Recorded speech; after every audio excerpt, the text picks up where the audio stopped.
Hello everyone, कैसे हैं आप लोग। उम्मीद करते हैं अच्छे होंगे और तैयारी अच्छी चल रही होगी। आज हम लोग बात करेंगे जो आरआरबी एनटीपीसी सीबीटी 2 हुआ है 10 जुलाई को, उसके बारे में, ग्रेजुएशन वाले के। और बहुत सारी चीज़ें मैं आपसे बात करूंगा। उससे पहले बता दूं 2024 का जो टाइपिंग का रिजल्ट आया है उसमें बहुत सारे लोगों का सिलेक्शन हो गया है, और मेरे भाई का भी चंडीगढ़ जोन से था, उसका भी सिलेक्शन हो गया है फर्स्ट अटैम्प्ट में एट द एज ऑफ 23। और उसको भी लेकर बहुत सारे लोगों को डाउट है, उसके बारे में बात करेंगे अगले। मैं उसके लिए वीडियो लेके आऊँगा। तो ये 10 जुलाई को जो CBT 2 हुआ, अभी तो सबसे पहले दिमाग में चल रहा होगा कि आंसर की कब आएगी और उसका रिज़ल्ट कब आएगा, ठीक है। और दूसरी बात कि हम आगे फर्दर तैयारी करें कि ना करें, टाइपिंग की तैयारी करें, सीबेट की तैयारी करें कि ना करें, ठीक है, अभी क्या करें। तो ये सारी चीज़ें मैं आपको पूरा डिटेल में बताऊंगा। सबसे पहले तो देखिए क्या होता है कि अक्टूबर 13 2024 वाले का हम देखेंगे तो अक्टूबर 13 को इसका एग्ज़ाम हुआ था CBT 2, अक्टूबर 13 2025 को। और इसका रिज़ल्ट कब आता है? 15 दिसंबर 2025 को। यानी क्या, कितना दिन के बाद? लगभग 1.5 महीने बाद, या 1.5 क्या 2 महीने बाद इसका रिज़ल्ट आ जाता है। और रिज़ल्ट के बाद सिर्फ 13 दिन का टाइम दिया जाता है टाइपिंग में।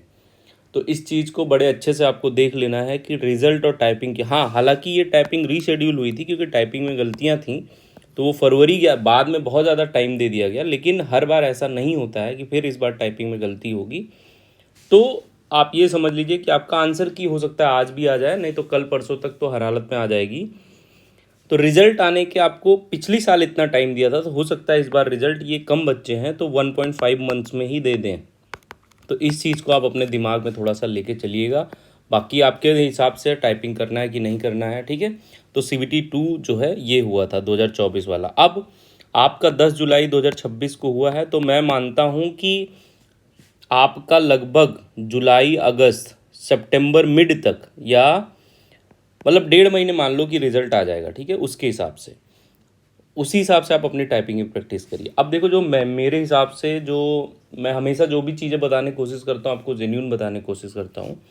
तो मेरे हिसाब से जो अभी तक मुझे लोगों ने बताया, जो पढ़ने लिखने वाले अच्छे बच्चे हैं, कि 90 से, सभी अच्छे ही हैं क्योंकि CBT 2 देने जा रहे हैं तो सब अच्छे हैं, 90 से 100 क्वेश्चन के बीच में ही अटैम्प्ट हो रहा है। ये नहीं कि 110 120 क्वेश्चन सारे सब अटैम्प्ट कर ले। कुछ लोग करके भी आएंगे क्योंकि उनको पता है कम करने से नहीं होता, तो ला तुक्का ही लगा दें।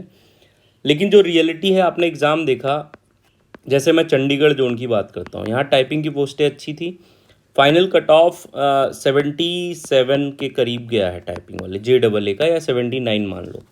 तो 77 या 79 अगर हम आउट ऑफ 120 देखेंगे या आउट ऑफ 100 देखेंगे तो ये लगभग 80% के हुआ, और आउट ऑफ 120 देखेंगे तो 96 मार्क्स हुए। मतलब 96 मार्क्स पे फाइनल सिलेक्शन हुआ है। और ऐसे ही, ये मैं UR कैटेगरी की बात कर रहा हूँ, अदर कैटेगरी में इससे कम पे भी सिलेक्शन हुआ है। मतलब कि आपके अगर 80 यानी कि आप अगर कौन से कैटेगरी में आ रहे हैं, दूसरे कैटेगरी में, जैसे SC ST या अदर में हैं, तो आपके, मान लो कि अगर वो 70 से 75% और 80%, या 80% में मैक्सिमम बता रहा हूँ यहाँ तक, यानी कि अगर आपके UR कैटेगरी में 9 से 90 क्वेश्चन भी आपके बन रहे, 90 मार्क्स भी बन रहे, जो आंसर की आने पे आपको पता चल जाएगा, तो आपको CBT 2 के लिए जाना चाहिए। क्यों मैं ऐसा बता रहा हूँ? क्योंकि जो CBET वाला एग्ज़ाम होता है, जिसमें भी CBET मांगा जाता है, जैसे स्टेशन मास्टर, तो उनकी कट ऑफ लगातार कम होती जाती है क्योंकि इनके जो मेडिकल स्टैंडर्ड होते हैं वो बहुत हाई होते हैं, और बहुत सारे लोग इनके मेडिकल स्टैंडर्ड को कम्पीट नहीं कर पाते हैं।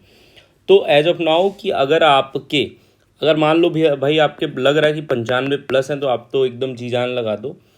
और अगर आप अदर कैटेगरी में हैं, आपको 80 भी 50, 80 से 85 भी लग रहा है कि मेरे मार्क्स आएंगे, तो आपको तैयारी करनी चाहिए। UR OBC वाले आपको 90+ से, 90+ तो जाएगी क्योंकि इस बार सीटें भी कम हैं, तो 90 से ऊपर अगर आपको लगेगा तो आपको तैयारी करनी चाहिए। और तैयारी करो, क्योंकि नहीं तो इसमें टाइपिंग ही आपको करना है, तो टाइपिंग की धीरे धीरे प्रैक्टिस स्टार्ट कर दो। अब रियलिटी क्या है 2024 की, वो मैंने आपको बताया, उसका रिजल्ट आ गया, आप खुद ही जाके देख सकते हो। टाइपिंग की प्रिपरेशन आपको अभी से स्टार्ट कर देनी, नहीं तो बाद में टाइम नहीं मिलेगा। मैं आपको बता देता हूँ, धीरे धीरे टाइपिंग करना है। इसमें एरर का बहुत बड़ा चांस होता है। 5% एरर आपकी माफ़ होती है, लेकिन उससे ऊपर अगर एक भी एरर आप करते हैं तो वो गुणे 10 होता है, मल्टीप्लाई बाई 10। इसके लिए डिटेल वीडियो मैं आपके लिए ले आऊँगा। तो टाइपिंग या सीबैट का जिसको भी लगता है वो प्रिपरेशन अपना स्टार्ट कर दो अभी से।